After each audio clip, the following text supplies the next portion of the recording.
मैं डॉक्टर शशिकांत सिंह या मैं फोर्थ सेमेस्टर प्राचीन इतिहास के विद्यार्थियों के लिए हिंद ससानी सिक्कों पर प्रकाश डालने जा रहा हूँ।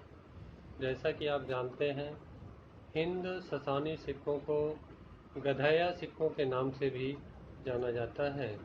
इन सिक्कों को हिंद ससानी इसलिए कहा जाता है क्योंकि इन सिक्कों का आकार, प्रकार और वजन ससानी सिक्कों के अनुसार बनाया गया है। हम ससानी साम्राज्य के बारे में राजनीतिक इतिहास में पढ़े हैं। ससानी साम्राज्य अफगानिस्तान और उसके आसपास के क्षेत्रों में कुषाणों के पतन के पश्चात व्याप्त था और उन्हीं सासानी राजाओं के अनुकरण पर जो सिक्के भारत में निर्गत किए गए उन्हें हिंद ससानी सिक्कों के नाम से जाना गया। इन सिक्कों को गधैया सिक्के भी कहा जाता है क्योंकि ये सिक्के प्रारंभ में गोलाकार और पतले होते थे, लेकिन आगे चलकर ये सिक्के आकार में छोटे और मोटे होने लगे और इनकी आकृति काफ़ी भद्दी होती थी, इसलिए इन्हें गधैया सिक्के कहा गया। गधैया नामकरण के पीछे कनिंघम महोदय का विचार है कि अग्रभाग पर राजा के आवक्ष अंकन के साथ साथ जो पृष्ठभाग पर यज्ञ वेदिका होती थी और अनुचरों का अंकन होता था यज्ञ वेदिका के दोनों तरफ, तथा उस पर गद्दी अथवा सिंहासन बना होता था। तो गद्दी होने के कारण इनको गधैया सिक्के कहा गया। लेकिन गधैया इसलिए कहा गया क्योंकि अग्रभाग पर मानवाकृत के साथ पृष्ठभाग पर गधे का अंकन होता था और इन्हें ससैनियन साम्राज्य में गधैया पैसे के नाम से जाना जाता था।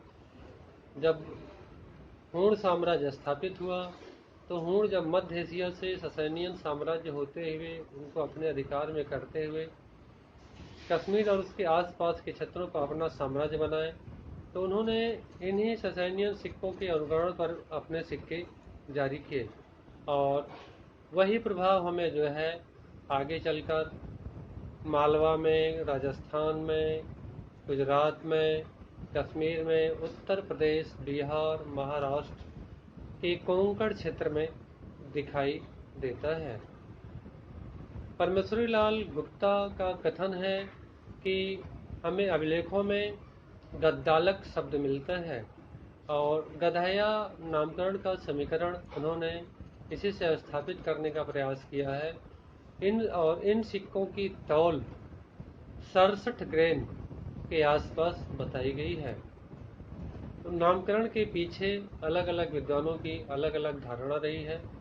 अब हम जब इन गधैया सिक्कों का विस्तृत अध्ययन करते हैं तो यह पाते हैं कि पूरे उत्तर भारतीय क्षेत्र में जो हिंद ससानी सिक्के चले ससानी सिक्कों के अनुकरण पर, उनमें कई प्रकार हमें दिखाई देते हैं प्रमुखता से, जैसे राजा और यज्ञ वेदिका प्रकार, श्री विग्रह लेख प्रकार, आदि बराह प्रकार, शिव नंदी प्रकार।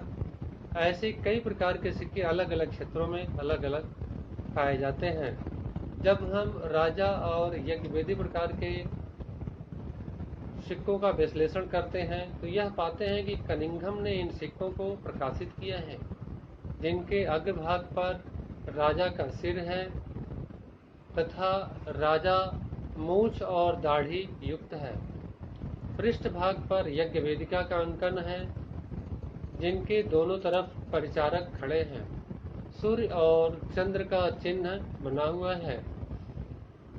विंस्टन आर्थर स्मिथ ने भी इस प्रकार का एक सिक्का प्रकाशित किया है, जिनके पृष्ठभाग पर सूर्य और चंद्र का चिन्ह बना हुआ है यज्ञ वेदिका के साथ साथ। तो इस तरह से हम इन्हें यज्ञ वेदिका अथवा राजा प्रकार के सिक्कों के नाम से जानते हैं। जो सिक्कों का दूसरा प्रमुख प्रकार है वह है श्री विग्रह लेख युक्त प्रकार। इसमें अग्रभाग पर राजा का सिर बना हुआ है, राजा के मुख के समक्ष श्री लिखा हुआ है तथा नीचे विग्रह लिखा हुआ है। पृष्ठभाग पर यज्ञ वेदिका है और अनुचर का अंकन किया गया है। कुछ सिक्कों पर अग्रभाग पर राजा का सिर है और नागरी लिपि में श्री ह लिखा हुआ है। पृष्ठभाग पर यज्ञ वेदिका बना हुआ है। ऐसे सिक्के हमें बिहार के विभिन्न स्थानों से जैसे भूसारावा, बोड़गांव, रघुगढ़, हाजीपुर, दीवानगढ़, भेलावर, विजयपुरा, शाहाबाद, मुजफ्फरपुर आदि स्थानों से प्राप्त हुए हैं। इन चांदी के सिक्कों की तौल 59 ग्रेन से 62 ग्रेन तक पाई गई है।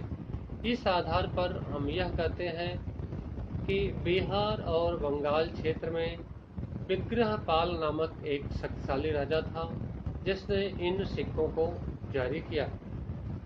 इसके बाद हम आदि बराह प्रकार के सिक्कों की चर्चा करेंगे। जैसा कि हमने गुर्जर प्रतिहार वंश के शासक मिहिर भोज के बारे में पढ़ा है राजनीतिक इतिहास में कि उसने आदि बराह उपाधि धारण की थी और इसने इसी उपाधि से अपने सिक्के भी चलाए थे। इन सिक्कों के अग्रभाग पर राजा का अंकन नहीं है बल्कि बराह का अंकन है और उसका बायां पैर ऊपर उठा हुआ है तथा सामने सूर्य और चक्र के चिन्ह बने हुए हैं। पृष्ठभाग पर श्री आदि बराह लिखा हुआ है और दोनों तरफ अनुचरों का अंकन है। बाईं ओर अर्धचंद्र और दाईं तरफ तारा बना हुआ है। ये सिक्के हमें बिहार, मध्य प्रदेश, हरियाणा, पंजाब और राजस्थान से पाए गए हैं। हमें 5 सिक्के सारनाथ से भी मिले हैं। बाराह के साथ साथ कहीं कहीं गाय और बछड़े का भी अंकन मिलता है। बीएस अग्रवाल को अग्रभाग पर आस्थानक बराह की आकृति और पृष्ठभाग पर श्री विनायक पाल देव लिखा हुआ मिला है। चांदी के बने 54 सिक्के ऐसे लखनऊ के निकट से भी पाए गए हैं जिनकी तौल 62 से 69 ग्रेन है। सिक्कों के अगले प्रकार में हम श्री छित्तरा देव और श्री ओंकार लेख युक्त सिक्कों की चर्चा करेंगे। ये सिक्के हमें उत्तरी कोंकण क्षेत्र से मिले हैं जिनके अग्रभाग पर राजा का सिर है और पृष्ठभाग पर यज्ञ वेदिका बनी हुई है तथा श्री छित्तरा देव लेख अंकित है। श्री एच.बी. त्रिवेदी महोदय ने इन सिक्कों को प्रकाशित किया है। दूसरे प्रकार के सिक्कों के अग्रभाग पर माणिक्य माल के भीतर राजा का सिर है और पृष्ठभाग पर श्री ओंकार लिखा हुआ है। सिक्कों का अगला प्रकार अश्वारोही प्रकार का है। इसे इंदौर से प्राप्त किया गया है और इन सिक्कों के अग्रभाग पर राजा का सिर है तथा पृष्ठभाग पर अश्वारोही अपने सिर के ऊपर तलवार लिए सवार है। उसके सामने एक सैनिक है जिससे वह युद्ध कर रहा है। दूसरा सैनिक नीचे पराजित मुद्रा में गिरा हुआ है और वह धनुष तथा भाला पकड़े हुए है। सिक्कों का अगला प्रकार शिव और नंदी प्रकार है। इनके अग्रभाग पर शिव और नंदी का अंकन है तथा पृष्ठभाग पर यज्ञ वेदिका बनी हुई है जिनके दोनों तरफ एक एक अनुचर हैं। सिक्कों के बाईं ओर चक्र बना हुआ है तथा दाईं ओर अनुचर है। दाईं तरफ त्रिशूल बना हुआ है। कुछ सिक्कों पर त्रि तथा रुद्र भी लिखा हुआ है। त्रिलोचन का संक्षिप्त रूप है। तांबे के सिक्के हमें इस प्रकार के पंजाब और राजपूताना के अधिकांश क्षेत्रों से मिले हुए हैं। हिंद ससानी चांदी के सिक्कों को द्रम कहते हैं। चांदी के एक द्रम की तौल 60 से 65 ग्रेन तक पाई गई है। द्रम प्रकार के ऐसे सिक्के भारत में हिंद यूनानियों के काल में प्रचलित रहे हैं। पूर्व मध्यकालीन चांदी के सिक्कों को, जिन्हें गधाया मुद्रा कहा गया है, जिनमें राजा का सिर और यज्ञ वेदिका बनाया गया है, ये प्रमुखता से दिखाई देता है और यही इसका मुख्य लक्षण है। बहुत बहुत धन्यवाद।